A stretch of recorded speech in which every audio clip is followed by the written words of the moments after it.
My dear students, as you know, Osmania యూనివర్సిటీలో year 2000 నుంచి 2015 వరకు కూడా మనకి ఇయర్ వైజ్ స్కీమ్ అనేది ఉండేదన్నమాట. అంతా కూడా 1 ఇయర్కి ఒకసారి ఎగ్జామ్స్ అనేది రాసేవాళ్ళు. ఇప్పుడు సెమిస్టర్ విధానం అనేది ఉంది.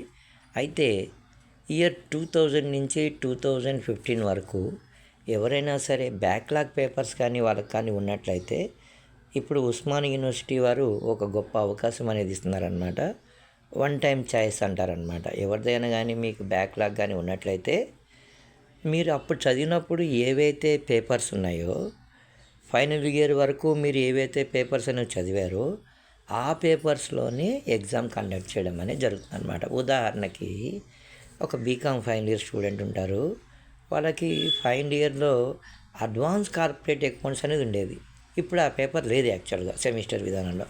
సో అలాంటి వారికి ఏంటంటే ఏవైతే మీరు చదివినప్పుడు పేపర్స్ ఉన్నాయో ఆ పేపర్లలో మాత్రమే ఎగ్జామ్స్ నిర్వహించడం అనేది జరుగుతుంది. ఇదొక గొప్ప అవకాశం అన్నమాట. ఎందుకంటే మీరు కొత్తగా నేర్చుకోవడానికి పెద్ద కష్టపడాల్సిన అవసరం అనేది ఉండదు. అప్పుడు ఏదైతే మీరు నేర్చుకున్నారో దాన్నే మెరుగులు దిద్ది మనం ఎగ్జామ్ రాయడానికి ఆస్కారం ఉంటుంది.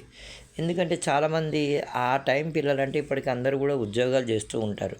ఉద్యోగాలు చేసినప్పటికీ డిగ్రీ లేదనేటువంటి ఒక బాధ వారికి ఉంటుంది.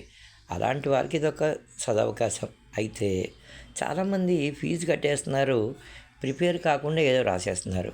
దిద్దేటటువంటి అధ్యాపకులు కనీస ప్రయత్నం చేసిన వారిని కాస్త పాస్ చేయడానికి ట్రై చేస్తారు, కానీ ఏమీ రాయకుండా వదిలేసిన వారికి మార్క్స్ వేయడానికి ఆస్కారం అనేది ఉండదన్నమాట. ఆలోచించండి, ఫీజు కట్టండి, రాయండి, కొంచెం ప్రిపేర్ అవ్వండి, కోచింగ్ తీసుకోండి. అవసరమైతే ఈసారి మాత్రం మీరు కంప్లీట్ గ్రాడ్యుయేట్గా బయటకు రావాలి. ఇది ఒక సువర్ణ అవకాశం, వినియోగించుకోండి.